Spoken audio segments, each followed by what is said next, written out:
Hello everyone, welcome to my channel अविरल धारावाई अम्बेस JNU. आज हम बात करेंगे भारत के कोस्टल प्लेन्स के बारे में या तटीय मैदानों के बारे में। आई होप आप लोग को अच्छा लगेगा, आप लोग अच्छे होंगे। ठंडियां खत्म हो गई हैं, बी केयरफुल, क्योंकि जब खत्म होने वाली रहती है और शुरू होने वाली रहती है तभी ठंडियां लगती हैं। ओके, तो अब जब हम बात करेंगे भारत के कोस्टल प्लेन्स की, आप देख सकते हैं कि ये वाला जो हमारा रीजन है, दैट मीन्स जो समुद्री क्षेत्र हैं, जो कोस्टल एरिया है, कोस्टल एरिया के किनारे वाले जो क्षेत्र हैं, जो मैदान हैं, उनको ही कोस्टल प्लेन्स ऑफ इंडिया बोला जाता है। ये आपको पता है।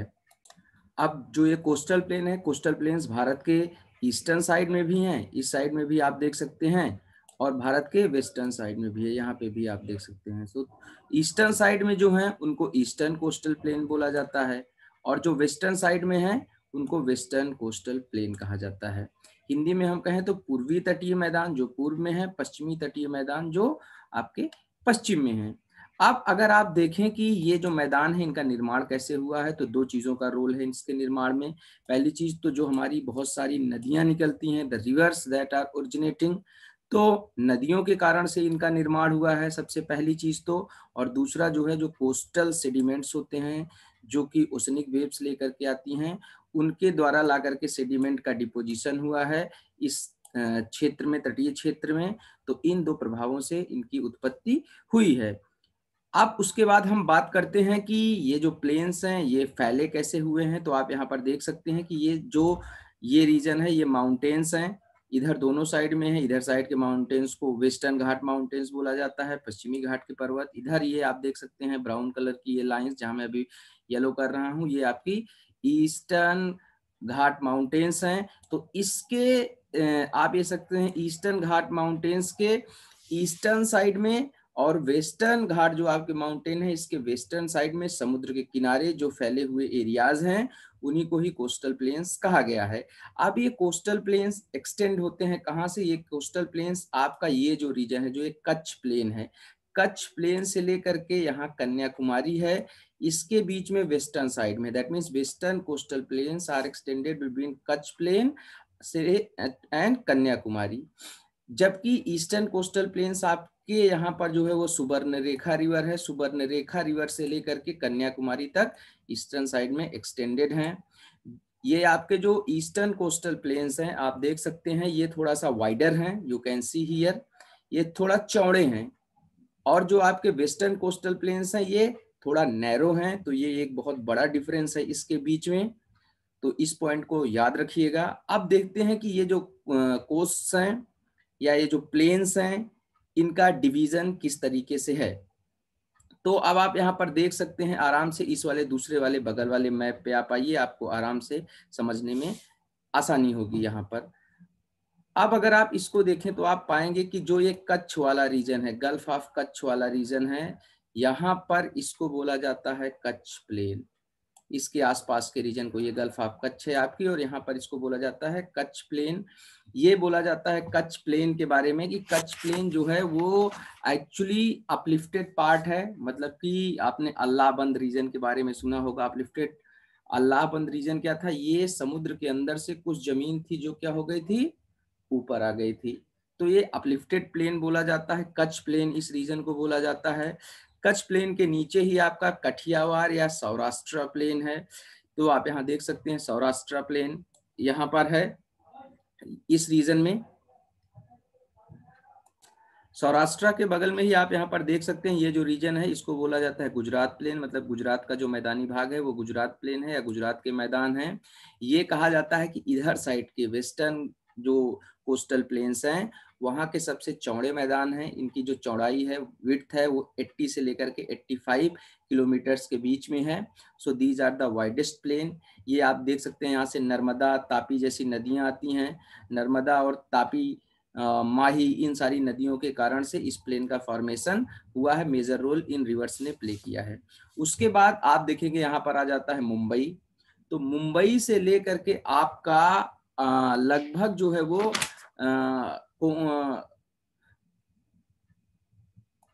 सॉरी फॉर इंटरप्शन, मुंबई से लेकर के गोवा के बीच में आपका ये जो रीजन है इसको बोला जाता है Konkan plain. So Konkan plain is extended between Mumbai and Goa.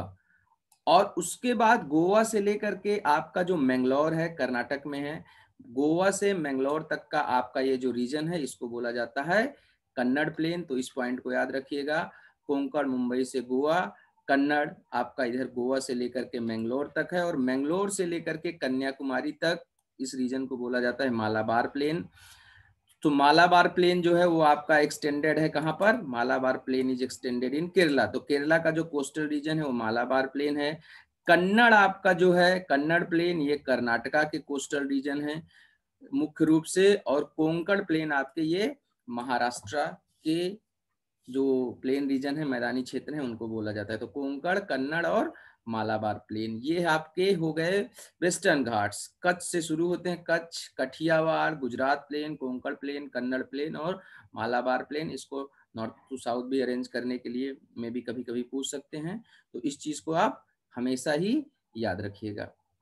अब उसके बाद हम बात करते हैं ईस्टर्न कोस्टल प्लेन्स की। तो ईस्टर्न कोस्टल प्लेन्स को दो पार्ट में डिवाइड किया जाता है। कौन से हैं आप यहाँ पर देख सकते हैं स्क्रीन पर। एक तो है आपके नदर्न सरकार, या जिनको हम बोलते हैं उत्तरी सरकार। तो जो इसका उत्तरी भाग है नदर्न पार्ट है, इस कॉल्ड नदर्न सरकार, और जो सदर्न पार्ट है उसको बोलते हैं कोरोमंडल प्लेन, कोरोमंडल कोस्ट। यहाँ पर भी लिखा हुआ है आप देख सकते हैं, और यहाँ मैंने भी लिखा हुआ है कोरोमंडल प्लेन। फिर पायन घाट इसी को बोला जाता है, और इसी को ही बोला जाता है आपका कर्नाटिक प्लेन भी कहा जाता है। तो कन्नड़ प्लेन इधर है और कर्नाटिक प्लेन आपका जो है वो इधर साइड में है, मतलब ईस्टर्न साइड में है।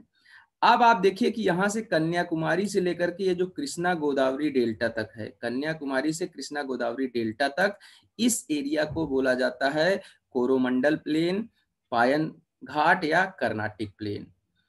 कृष्णा गोदावरी डेल्टा के बाद से लेकर के आपका जो उड़ीसा का पूरा कलिंग तक का रीजन है, यहाँ पे एक नदी बहती है जिसे आप कह सकते हैं सुवर्ण रेखा। तो कृष्णा गोदावरी डेल्टा से सुवर्ण रेखा रिवर तक का जो रीजन है इसको बोलते हैं नदर्न सरकार्स। नदर्न सरकार्स को पुरी के आसपास ही कलिंगा प्लेन भी बोला जाता है। कलिंग की लड़ाई आपने सुनी होगी, यहीं पर आप देख सकते हैं चिल्का लेक है। तो कलिंगा प्लेन इधर साइड में इसको कहा जाता है, पूरा इसको मिला करके उत्तरी सरकार बोला जाता है। तो ये उत्तरी सरकार देख सकते हैं यहाँ पर है, दक्षिण में इसको कोरोमंडल प्लेन बोला जाता है। अब आप आराम से समझ सकते हैं एक चीज कि ये जो ईस्टर्न कोस्टल प्लेन्स हैं they are wider and the western coastal plains they are narrower. Narrower का मतलब ये पतले हैं और कम क्षेत्र, मतलब इनका जो एरिया है ये जो है वो कम है, बल्कि जो ये पूर्वी घाट के मैदान है इनका एरिया ज्यादा है, ये थोड़ा सा चौड़े हैं और फैले हुए हैं। तो ये भी एक बहुत ही मूलभूत जो बेसिक डिफरेंस है इन दोनों के बीच में है।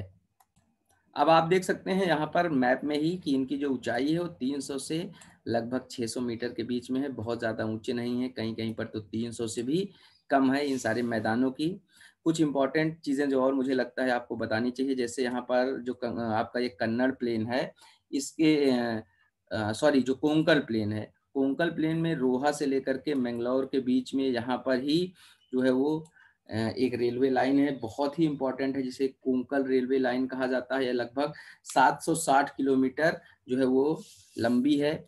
इसको एग्जाम में एक बार पूछा भी गया है, फैली हुई है रोहा से मैंगलोर के बीच में। उसी तरीके से कोंकण कोस्ट पे ही जो है वो आपकी पीर पंजाल